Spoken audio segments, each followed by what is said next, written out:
নমস্কার বন্ধুরা, অজানা রহস্য দুনিয়ায় আপনাদের সকলকে স্বাগত জানাই।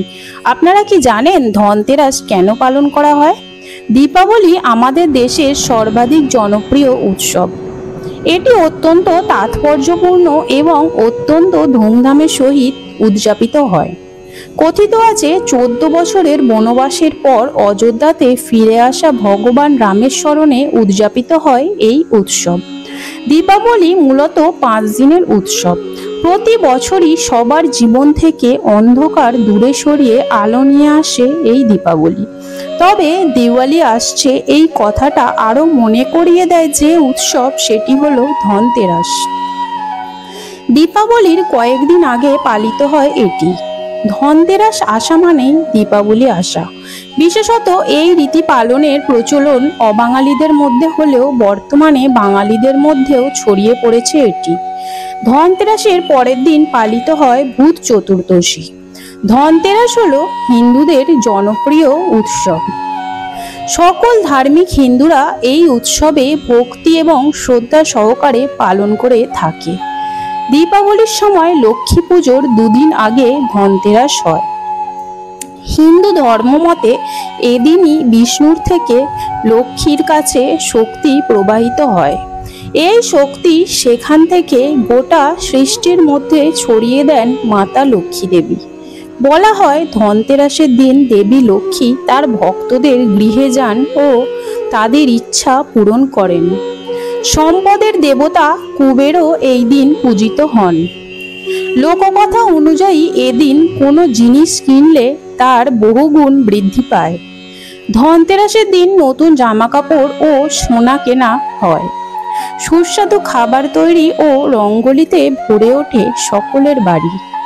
মারোয়াড়ি সম্প্রদায়ের মানুষরা এদিন কুবের ও লক্ষ্মীর পুজো করে, কারণ কুবের ও লক্ষ্মী এদের সম্পদের রক্ষাকারী হিসাবে পূজিত করা হয়। ধনতেরাসের বিভিন্ন পৌরাণিক ব্যাখ্যা রয়েছে, যা থেকে আপনি জানতে পারবেন ধনতেরাসের কাহিনী। ধনতেরাসের দিন ভগবান ধন্বন্তরী আবির্ভূত হন ধরাধামে।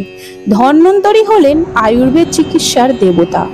ধন্বন্তরী দেবতা হাতে কলস নিয়ে আবির্ভূত হন, আর সেই কলসে থাকে ধন সম্পদ, অর্থ ও বিভিন্ন মূল্যবান রত্ন।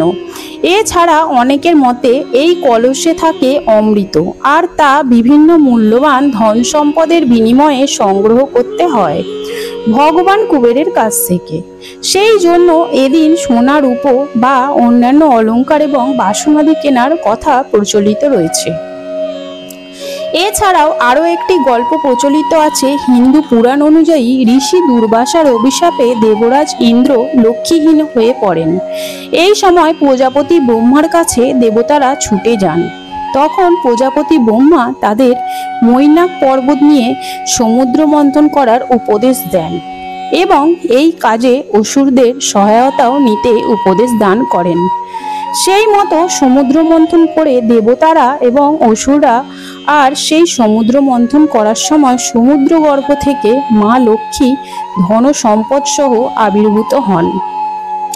আর এইভাবে দেবলোকে পুনরায় মা লক্ষ্মী লাভ হয়। দেবতাদের মা লক্ষ্মী লাভের এই ঘটনাটি ঘটেছিল কার্তিক মাসের কৃষ্ণপক্ষের ত্রয়োদশী তিথিতে। এছাড়াও আরও একটি গল্প প্রচলিত রয়েছে ধনতেরাস উপলক্ষে। পুরাকালে এক দেশে হিমা বলে এক রাজা বসবাস করতেন।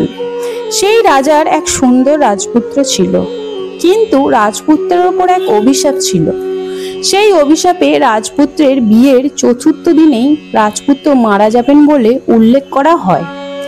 এই কথা ভেবে রাজা রাজপুত্রের বিবাহ করাতে ইচ্ছুক ছিলেন না। কিন্তু একবার রাজপুত্রের সাথে এক রাজকন্যার সাক্ষাৎ হয় এবং দুইজনের প্রেম হয়। পরে তারা বিবাহ বন্ধনে আবদ্ধ হয়। কিন্তু বিবাহের পর নববধূ তার শ্বশুরমশাইয়ের কাছ থেকে জানতে পারেন যে তার স্বামীর ওপর অভিশাপের কথা। তখন অত্যন্ত বুদ্ধিমানী রাজবধূ বিবাহের 4র্থ দিনেই গণেশের পূজা অর্চনা তখন এই দুই দেবতা এবং দেবী তার পুজোয় খুশি হয়ে আবির্ভূত হয়। তখন রাজবধূ তাদের কাছে তার ধন অর্থাৎ স্বামীর মঙ্গল কামনা করেন এবং স্বামীর অকাল মৃত্যু রোধ করতে অনুরোধ করেন। তখন তারা বলেন, তুমি যদি তোমার বুদ্ধির সাহায্যে ভগবান যমকে তোমার গৃহে প্রবেশ করতে না দাও, তাহলেই রাজপুত্রের প্রাণ রক্ষা হবে এবং তার দীর্ঘায়ু হবে। এছাড়াও মা লক্ষ্মী তাকে জানিয়ে দেন ভগবান যম তার রাজপ্রাসাদে সর্পবেশে আসবেন। এই বলে দেবী লক্ষ্মী অদৃশ্য হয়ে যান। তখন বুদ্ধিমানী রাজবধূ রাজকোষ থেকে সকল মূল্যবান অলংকার ধাতু যেমন সোনা রূপো হিরে সংগ্রহ করে নিয়ে আসেন এবং তা রাজপ্রাসাদের যে কক্ষে রাজকুমার আছে তার চারপাশে ছড়িয়ে দেন এবং চারপাশে প্রদীপ জ্বালিয়ে দেন। যখন সর্পবেশী যমরাজ রাজকুমারের খোঁজে রাজপ্রাসাদে আসেন, তখন তিনি প্রদীপের আলো এবং অলংকারের চমকে এবং উজ্জ্বলতায় তার চোখ ধাঁধিয়ে যায়। ফলে দৃগ্ভস্ত হয়ে সর্পবেশী যমরাজ রাজপ্রাসাদের পথ হারিয়ে ফেলেন এবং সেইভাবে রাতভর রাজপ্রাসাদ খুঁজে পান না।